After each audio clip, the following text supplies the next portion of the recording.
नमस्कार मेरे प्रिय साथियों, आप सभी का अपने YouTube चैनल HSP क्लासेज में स्वागत है।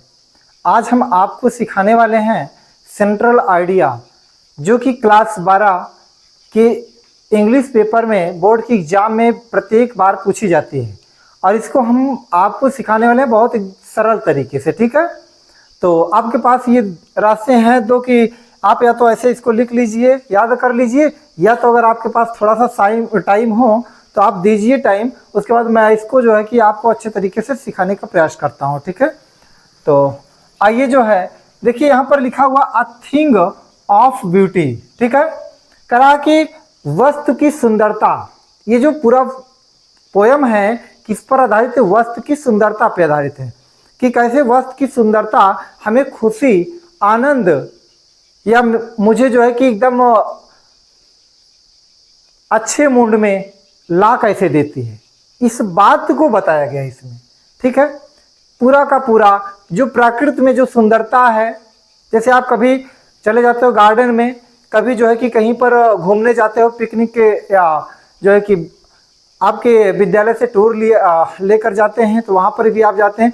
जब उस नज़ारे को, उस दृश्य को आप देखते हैं तो आपका हृदय फूलकर गदगद होने का ये मतलब है कि आपके हृदय में खुशी समाती नहीं है। मतलब आप बहुत ज़्यादा प्रसन्नचित हो जाते हो, खुश हो जाते हो, मतलब आपको बहुत अच्छा फील होता है, बहुत अच्छा लगता है। बस यही बात इसमें बताई गई है। देखिए, ज़्यादा बड़ा नहीं लिखा गया, छोटा सा लिखा गया है ताकि आप अच्छे से इसको समझ सकते हैं और आप इसको लिखकर जो है कि 4 नंबर अचीव कर सकते हैं अपने जो है कि बोर्ड के एग्जाम में। ठीक है, तो आइए स्टार्ट करते हैं।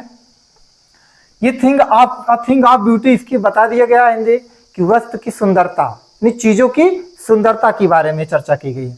सेंट्रल आइडिया, इसका मतलब होता है केंद्रीय भाव।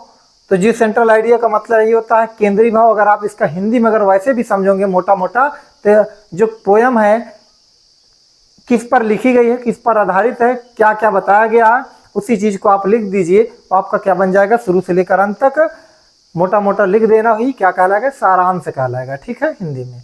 तो देखिए, the poem, Kavita a thing of beauty, यानी वस्तु की सुंदरता, यानी चीजों की सुंदरता, कविता इज रिटन, लिखी गई है बाई जॉन कीट्स। इसको लिखा कौन है? A thing of beauty John Keats लिखे हैं। ठीक है, जॉन कीट्स के द्वारा यह कविता लिखी गई है। द पोएट, कवि, describes about beauty. The poet मतलब कवि, डिस्क्राइब्स मतलब होता है वर्णन करता है, कवि वर्णन करता है अबाउट ब्यूटी। अबाउट मतलब बारे में, ब्यूटी मतलब सुंदरता। कवि सुंदरता के बारे में वर्णन करता है। ही सेज, वह कहता है, दैट की ब्यूटी कैन बी, यानी ब्यूटी मतलब सुंदरता, कैन बी फाउंड, करा सुंदरता पाई जाती है, पाई जा सकती है, पाई जाती है एवरीवेयर, हर जगह या प्रत्येक जगह। सुंदरता प्रत्येक जगह पाई जा सकती है। द पोएट हाईलाइट्स, कवि हाईलाइट्स मध्य की कहते हैं कि ना हाईलाइट हो गया, हाईलाइट का मतलब होता है उजागर हो जाना। करा कि द पोएट हाईलाइट्स, उजागर करता है, कवि उजागर करता है द थिंग ऑफ ब्यूटी, वस्तु की सुंदरता को उजागर करता है। इसको जो है कि ज्यादा ज्यादा जो हाईलाइट करता है, उजागर करता है, ताकि सब लोग इसके बारे में जाने। अराउंड अस, अराउंड मतलब चारों तरफ, अस मतलब हमारे चारों तरफ चीजों की सुंदरता को क्या करता है? उजागर करता है। कौन? कवि करता है, यानी कवि हमारे चारों तरफ उपस्थित चीजों की सुंदरता के बारे में उजागर करता है। देखिए, द पोएट एक्सप्रेसेस, कवि व्यक्त करता है। एक्सप्रेस मतलब होता है व्यक्त करना, यानी किसी चीज को आपके सामने प्रस्तुत करना, व्यक्त करना। द पोएट एक्सप्रेसेस, कवि व्यक्त करता है इन हिज थॉट, अपने विचार में, अबाउट नेचर, नेचर के बारे में, यानी नेचर मतलब प्रकृति। करा प्रकृति के बारे में कवि अपने विचार में व्यक्त करता है।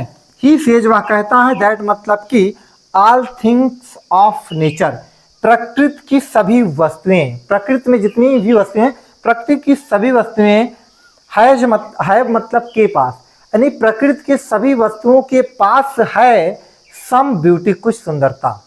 करा प्रकृति की सभी वस्तुओं के पास कुछ न कुछ सुंदरता है। वी ऑल, हम सबको, हैव टू, देखिए हैव टू, ये has to, have to, have to, ये सब क्या यूज है? जब भी has to, have to, had to आएगा तो वहाँ पर पढ़ता है, पढ़ती है, इस प्रकार से अर्थ लिया जाएगा। ठीक है। वी ऑल, हम सबको, हैव टू पढ़ता है, हम सबको पढ़ता है। ऑब्जर्व, ऑब्जर्व मतलब होता है ग्रहण करना या अवलोकन करना या पता लगाना। हम सबको पता लगाना पड़ता है the beautiful things of nature, करा प्रकृति की सुंदर वस्तुओं को, करा प्रकृति की सुंदर वस्तुओं को पता लगाना पड़ता है। फिर कहता है कि एंड मतलब और वी शुड एंजॉय, वी मतलब हमें या हम सबको, शुड मतलब चाहिए, एंजॉय मतलब आनंद लेना, हम सबको आनंद लेना चाहिए दियर ब्यूटी, उनकी सुंदरता का। हम सबको उनकी सुंदरता क्या लेना चाहिए, आनंद लेना चाहिए। 10 इस प्रकार, ठीक है। 10 मतलब इस प्रकार, इसको थस मत पढ़िएगा, ठीक है। 10 है, ठीक है, इसको 10 पढ़ते हैं। 10 मतलब इस प्रकार, the poet gives us, the poet मतलब कभी, गिव्स मतलब देता है, अस मतलब हमें, अ मैसेज एक संदेश, कभी एक संदेश देता है हमें, बाय दिस पोएम इस कविता के द्वारा, कभी इस कविता के द्वारा हमें एक संदेश देता है, दैट की अ थिंग ऑफ ब्यूटी वस्तु की सुंदरता, इज मतलब है जॉय मतलब आनंद, ठीक है। करा वस्तु की सुंदरता आनंद के लिए है या आनंद के लिए बनी हुई है, फॉर एवर हमेशा के लिए, कि वस्तु की सुंदरता आनंद के लिए हमेशा के लिए है। एंड नेवर और कभी नहीं, एंड्स मतलब समाप्त होती, जो वस्तु की सुंदरता है ये आनंद लेने के लिए बनाई गई है या बनी है, ठीक है। और एंड मतलब और नेवर एंड्स और कभी समाप्त नहीं होती है। बात समझ पाए? ये हुआ जो है आपका a thing of beauty poem का जो है सेंट्रल आइडिया कंप्लीट होती है। तो मैं उम्मीद करता हूँ कि आपको ये जो है इसका अर्थ भी समझ में आया होगा अच्छे से। आप 1-2 बार बढ़िया से पढ़िए, समझिए किसके बारे में लिखी गई है, उसके बाद आप पेन और रफ उठाइए, अपने आप से बिना देखे लिखिए, ये आपका जो है कि पूरा का पूरा तैयार हो जाएगा। 4 अंक आपको मिलना है, ध्यान रखना। और आपको ज़्यादा बड़ा बताया भी नहीं गया है, नॉर्मल में बताया गया, जिसकी वजह से आप अच्छे से तैयार भी कर सकते हो। और बोर्ड के एग्जाम में लिख दीजिए, एकदम बढ़िया से जो है आपको नंबर मिलेगा, एक भी नंबर कटने वाला नहीं, जैसे मैं आपको बताएं अगर आप वैसे लिख देते हैं तो। बात समझ गए? तो एक चीज़ ध्यान रखना, आप जो है कि थोड़ा सा आपसे रिक्वेस्ट है कि आप वीडियो को देखिए, समझिए। अगर कोई भी प्रॉब्लम हो रही है तो आप कमेंट बॉक्स में ज़रूर वहाँ पर बताइए कि हमको ये चीज़ प्रॉब्लम है, ताकि हम उसके लिए भी वीडियो आपके लिए लेकर आए। अगर किसी टॉपिक पर आपको चाहिए वीडियो तो बताइए, बाकी मैं प्रयास कर रहा हूँ कि आपको सरल से सरल तरीके से आपको सिखाने का, ठीक है।